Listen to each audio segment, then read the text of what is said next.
안녕하세요. 임고원 포인트입니다. 이번 시간에는 지난 시간에 말한 대로 강사가 보라는 것만 봐도 될까? 라는 주제로 2월의 편지를 안고 돌아왔습니다. 부제는 지도서 직소 스터디인데요. 제가 지난 시간에 이미 답을 했듯이 우선은 이것에 대한 대답은 NO입니다. 왜 그러한지에 대해 이유를 지금부터 천천히 풀어가도록 할게요. 그리고 그에 대한 대안책으로 지도서 직소 스터디를 제안하도록 하겠습니다. 벌써 2월이네요. 어떡해요? 기본 이론 강의 한 달 정도 들어봤는데 들을만 했어요? 처음에는 이렇게 의욕이 넘쳐가지고 다들 막 열심히 하니까 괜찮을지도 몰라요. 막 강사가 안 본 부분도 그래, 내가 다 꼼꼼하게 봐주겠어. 저 구석에 있는 표도 막 샅샅이 보고 그래요. 그런데 나중에 양이 점점 쌓이면요. 제발 그만 알려줘 싶을 정도로 양이 많아질 거예요. 저는 이런 상황 속에서 그럼에도 강사가 가르친 내용을 제일 먼저 보라고 말하고 싶어요. 그 이유는 모든 전국의 임고생들이 그분들의 내용은 완벽하게 숙지를 하기 때문이에요. 그 외의 지도서나 추가적인 부분은 개인적인 역량에 달린 것 같아요. 그리고 그건 조금 더 고득점 하냐 마냐의 문제이지 합격을 결정짓는 요소는 아니라고 봅니다. 이렇게 최종 합격을 진심으로 축하합니다. 이걸 결정짓는 거는요. 모두가 완벽하게 숙지한 기본적인 내용에서 실수를 하느냐 마느냐의 차이이기 때문에 사실 핵심 내용을 마스터하고 실수로 틀리지 않는 게 이 최종 합격을 위해서는 제일 중요해요. 또 그분들이 가르치시는 내용들이 그 과목의 핵심 줄기예요. 그래서 핵심 줄기를 먼저 탄탄히 다져놔야 잎도 꽃도 열매도 주렁주렁 열릴 수 있는 것 아닐까요?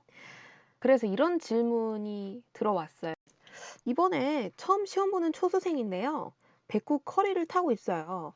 작년에 어려웠던 문제들 중에서 강의에서 한 번도 안 다뤘거나 강의 자료나 지도서에 전혀 없었던 내용이 있었나요? 다른 강사들 자료까지 봐야 하나 걱정입니다. 백구 강의랑 자료만 꼼꼼히 봐도 합격하겠죠? 네, 우선 이 질문에 대해서는 yes라고도 할 수 있고 no라고도 할 수 있는데요. 이분께서 기대하시는 거는 내가 백구 강의랑 자료랑 지도서만 보면 그 시험에 나온 모든 문제에 대한 답을 쓸 수 있다. 이렇게 기대하시고 묻는 거라면 그거에 대한 답은 당연히 NO입니다. 당연히 전혀 안 가르친 내용이 시험에 나와요. 그분들이 뭐라고? 그분들이 가르친 걸 시험 범위로 해서 교수님들이 문제 내는 게 아니에요. 그런데 그런 거는 다 합쳐야 6, 7점? 요즘엔 조금 늘어나긴 했는데 그 정도 내외예요. 그리고 그런 문제는 대부분이 다 틀리는 문제예요. 그래서 합격을 결정짓는데 결정적이라고 말할 수가 없어요. 예를 들어서 2020 기출에서는 미디어 파사드가 대표적인 예였죠. 지금은 아주 뻔뻔하게 강사님들께서 가르치고 계시겠지만 라떼는요 전혀 언급 없었어요. 그래서 다 틀렸던 문제였거든요. 물론 다른 강사들 자료까지 막 사는 동기들도 있었는데 저는 백구만 봐도 너무 벅차가지고 영어를 제외하고는 다른 강사들 자료까지 막 보진 않았어요. 물론 이런 저도 되게 불안해가지고 나중에는 지도서 직소 스터디를 꾸려서 세부 강론 내용도 아주 얕게 확인을 하기는 했거든요. 물론 이것도 지금 2월에 하실 거는 전혀 아니에요. 그렇죠? 이 지도서 직소 스터디라는 말 자체가 강론을 대비하기 위한 거기 때문인데요. 기본 이론에서 뒤통수를 맞기보다는 보통 강론에서 뒤통수를 많이 맞아요. 그래서 이런 거를 꾸려서 공부를 하시면 좀 좋을 것 같아요.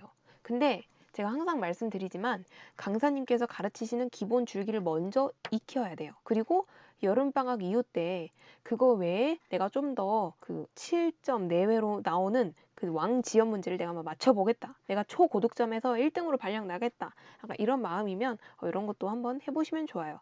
꼭 그건 아니더라도 강사가 한 것만 보기엔 좀 불안한데 하신 분들은 제가 알려드리는 이 방법대로 한번 해보시는 것도 좋습니다. 다시 한번 말하지만 이건 여름방학 이후에 하시는 거예요. 자, 설명해 드릴게요. 바로 지도서 직소 스터디입니다. 먼저 한 5, 6명이서 한두 학기 분량의 지도서를 단원별로 나눠서 맡아요. 그러니까 분량을 적절히 나누는 거예요. 근데 이거는 여러분들이 좀 늦게 시작하면 조금 더 많이 나눠 맡아야 되고 조금 더 일찍 시작하면 좀 덜 맡아도 되겠죠. 그리고 미리 숙제로 지엽적인 용어 위주로 체크를 해와요. 특히 사회나 예체능 계열 같은 경우에 이런 게 좀 유용하게 작용합니다. 아무래도 너무너무 분량이 많아서 강사님들께서 다 체크를 해 주시지 못하는 부분들 그런 것들을 확인을 해 오는 거예요. 미리 체크를 해 와요. 형광펜 같은 거나 포스트잇으로 체크를 합니다. 그리고 만나서는 각자 5분 내외로 그 용어를 공유해요. 그래서 만나서 어떻게 하냐면 서로 얼굴 보고 대화를 하는 게 아니라 지도서 펼쳐 놓고 말해요, 한 명이. 그러면 다 그 사람 말하는 거 페이지 용어 그런 걸 막 체크해요. 진짜 무슨 내신 고등학교 내신에서 시험 전주에 막 갑자기 선생님이 막 이거 나와." 쪽집게 찍어 주듯이 그런 식으로 이루어집니다. 근데 이게 굉장히 여름방학 이후에 공부를 많이 해야 되는 시기에 이걸 하다 보니까 서로 시간이 많이 부족했어서 진짜 만나서 5분 내외로 진짜 막 스탑워치 켜 놓고 하고 그랬어요. 그렇게 5분 내외로 그 용어를 공유해요. 그리고 나서 그냥 헤어지는 거예요. 또 분량 나누고 그다음에 또 만나고. 아예 안 하기에는 불안하고 또 하자니 너무 지도서 많다면 저의 이 절충안을 한번 시도해 보는 건 어떠실까요? 다시 한번 말씀드리지만 강론 강 우선 그 진행되는 강론 강의의 핵심 줄기를 먼저 익히시고 좀 '나 이제 핵심 줄기는 다 알았다. 나 이제 체득했다.' 싶으면 그 여름방학 이후에 이 좀 세부 디테일한 용어까지 스터디를 통해 챙겨 가시면 좋겠습니다. 네, 이렇게 지난 교육과정 암기에 대한 모든 것, 1월의 편지, 그리고 이번 2월의 편지, 강사가 보라는 것만 봐도 될까? 이렇게 1월과 2월의 편지를 모두 맞춰보았는데요. 이제 3월 중순 가면 기본 이론 강의가 모두 끝나고, 그때부터 이제 본격적인 스터디를 많이 조직을 하고, 또 단거나 작업도 시작하실 분들은 그때부터 슬슬 시작을 하시긴 해요. 그래서 그런 거에 대한 자세한 내용은 제 3월의 편지에 진짜 전부 다 실어 놓았거든요. 여기서부터는 제 책을 통해 확인을 해 주시면 감사하겠습니다. 3월 초에 출간될 저의 초등 임고 원포인트 초등 임용고시 가이드북 많이 기대해 주시고 이 책에 대한 진행 사항은 카페나 블로그를 통해서 수시로 공유를 하도록 할 테니까요. 많이 기대해 주셨으면 좋겠습니다. 감사합니다.